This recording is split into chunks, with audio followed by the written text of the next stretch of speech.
All right, so this is an extra example for problem number 1, graphing with an XY table. So you're going to need to make your X and your Y table. The first 5 values that you are plugging in is -2, -1, 0, 1, and 2. You would type this expression right here into your graphing calculator and then go to that second graph button to pull up the table and type in -2, -1, 0, 1, and 2. When you do that, your values are 19, 5, -5, -11, and -13.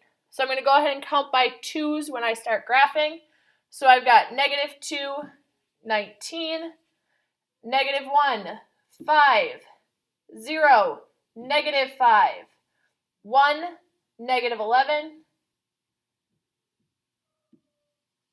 2, -13. So we don't quite have a completed curve yet, but as you can see, these 2 points are at the bottom are much closer than these 2 points at the top, so this curve is happening towards the bottom. So I'm going to plug in 3 now, and when I plug in 3, I get -11. So we have started the curve back up. This means you can use the mirror point. So that -13 is your middle point, 11 and 11. So now I need a -5 and a -5, moving 1 over. Then we've got our +5 and +5, again moving 1 over. And then we got +19 and +19. You're going to go ahead and connect that with a nice, smooth, curved line through those points. The domain, remember, is always all real numbers. And the range, we have a bottom point, so y is going to be greater than or equal to, and that bottom y value is 13. That's the lowest you can possibly go. So that's another example for problem 1. Problem 2, there's 2 potential options. The one on the first test was this graph option. The one on the second test may be the graph or the equation. For the graph, you're looking for that middle line for the axis of symmetry. So in this case, our axis of symmetry is x is equal to -3. The vertex is the top or bottom point. In this case, it's a bottom point. So our vertex is -3. And when we count down, 1, 2, 3, 4, 5, 6, -3, -6. Again, that should be an ordered pair. The x from the axis should be the x for the vertex. And then we are looking for our final point, which is the y-intercept, which is up there on the top. And we get our y-intercept of 0, 3 in this case. Again, written as an ordered pair. If you are doing it the algebraic version, we are looking for x is equal to -b over 2a. So in this case, we've got -6 over 2 times -1. Negative turns into a +6 over a -2, which is -3. So your axis is x is equal to -3. Then you're going to plug that in to solve for y to find your vertex. So y is equal to -1 times -3 squared minus 6 times -3 plus 3. Plugging that into your calculator, you are going to get 12. So your vertex point is -3, 12. And then looking at that y-intercept, the formula is 0, c. So in this case, we have 0, 3. So you could either have the graph or the algebraic case. Looking over problem number 3, we are looking for a maximum or a minimum. In order to determine that, we're looking at the number in front of x squared. Since we have a negative, it is going to be a maximum. If that value was positive in front of x squared, then you would have a minimum. You find the maximum and minimum the same way that you find the vertex, because the maximum or the minimum is the vertex. So first you need to do -b over 2 times a, which in this case is -3, over 2 times -2, which is going to give you -3 over -4, or 0.75. Plugging that back in, we get y is equal to -2 times 0.75 squared plus 3 times 0.75 plus 3. When you plug that into the calculator, you are going to get an answer of 4.125. So your maximum point is going to be at 0.75, comma 4.125. Finally, looking at the domain and range. Domain is always all real numbers. Range, we've got y. It's a maximum, so that means we are getting smaller than that point. Then you are looking at that y value, so less than or equal to 4.125. Again, this was for problem number 3. Moving on to problems 4 and 5. Both of those are looking at transformations. First thing you need to look at is up or down if those are moving. So in this case, we've got a plus 6. So that's going to tell me it is up 6. In the second case, we got a minus 1. So that's telling me we're moving down 1. If that did not exist, that plus or minus, there would be no translation. Then we're looking at the number in front of x squared. In this case, it's 1. So that means there is no dilation. In this case down here, we've got a 5. 5 is greater than 1 down here at the bottom. So that means it's getting narrower. If the number was less than 1, it is going to be getting wider.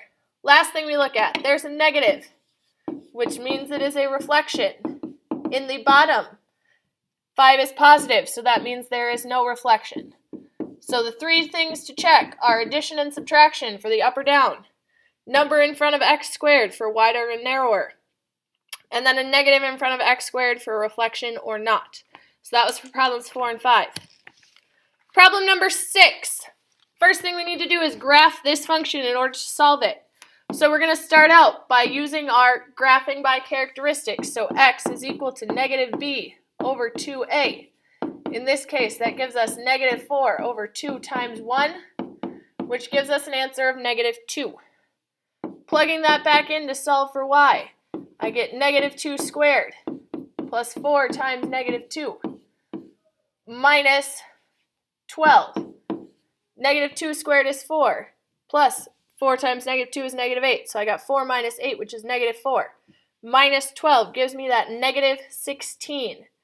So I've got my vertex at negative 2, negative 16. Then I'm going to go ahead and look and see where my y-intercept point is. That is 0, comma, negative 12. So I'm going to put those on the graph. And I'm at negative 2, negative 16, counting down by 2's. 0, negative 12. Again, counting down by 2's. We are mirroring across the vertex. You do not mirror across this y-axis. You mirror across the vertex point. So we have our mirror at negative 4, negative 12. Then we are going to go ahead and connect those with a smooth, curved line. And we are looking for where these hit the x-axis. It hits twice. So our first answer is going to be x is equal to 2. Our second answer is x is equal to negative 6. For the first one, I would accept 1, 2, or 3. The second one, I would accept negative 5, negative 6, or negative 7. Going through for the estimation, we still start the same way. This is problem number 7 on the test. So we still start the same way. We're going to have x is equal to negative b over 2a, which in this case is negative 2 over 2 times 1, which gives us an answer of negative 1. Plugging in, I have negative 1 squared plus 2 times negative 1 minus 9. Negative 1 squared is 1. Plus negative 2 gives me negative 1. Minus 9 gives me negative 10. So my vertex point is at negative 1, negative 10. Then I'm going to go ahead and look for my y-intercept, which is going to be 0, negative 9. We're going to go ahead and graph that now. So we got negative 1, negative 10, 0, negative 9. Again, mirroring across that vertex. So we've got negative 2, 8. And then you are going to go ahead and connect that with a nice, smooth, curved line. Now comes the estimating part. First, we are looking at this point on the right. So we've got this point is somewhere in between 2 and 3. So we're going to check to make sure that is correct. So I'm going to plug in 2 into my table in my calculator, and I get -1. Plugging in 3, I get 6. So somewhere in between those 2 points, we have our answer. -1 is closer to 0, so we're going to start by going up. 2.1, which is going to give me -0.39. Then I'm going to try 2.2, which is going to give me 0.24. We finally made it to the positive, so that last answer of 2.21 is our first value of x. We're going to come over here and look at this other point. This one is between -4 and -5. When I use my table function on the calculator to do that, I get -1 for 4 and 6 for -5. Again, we are closer to -4, so I'm going to go ahead and start plugging in values close to -4. So I've got -4.1, which is going to give me -0.39, and then -4.2, which is going to give me 0.24. Again, looking for that last negative. So my answer in this case is going to be -4.1. Next problem, number 8. On the test it said number 11. I apologize for the misnumbering, but it is problem number 8. We are completing the square. This first part is just to remind you what it means to complete the square. Remember, your steps are to cut this middle number in half after x is by itself. So take -17 and divide by 2, which is going to give you -8.5. You are then going to square that value. So we got -8.5 squared. Remember, when you put it in the calculator, to use parentheses. So that's 72.25. So your completed square is x squared minus 17x plus 72.25. That's the complete the square portion. Now, when we're talking about solving, we cannot have anything in front of the x squared. So the first step is to divide everything by that number. So we got x squared minus 2x minus 23 divided by 5, which gives us 4.6 is equal to 0. We also can only have x's on one side, so I'm going to add 4.6 to both sides of my equation. So x squared minus 2x is equal to 4.6. That's where we use this complete the square process. So I'm going to take -2 and cut it in half. That gives me -1.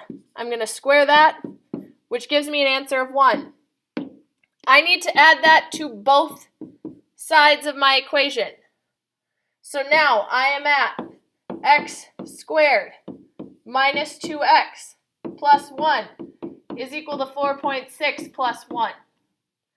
I can now break this down into parentheses. The square root of x squared is x minus the square root of 1 is 1 is equal to 5.6. In order to get rid of that square, in order to get rid of the squared, we're going to have to square root.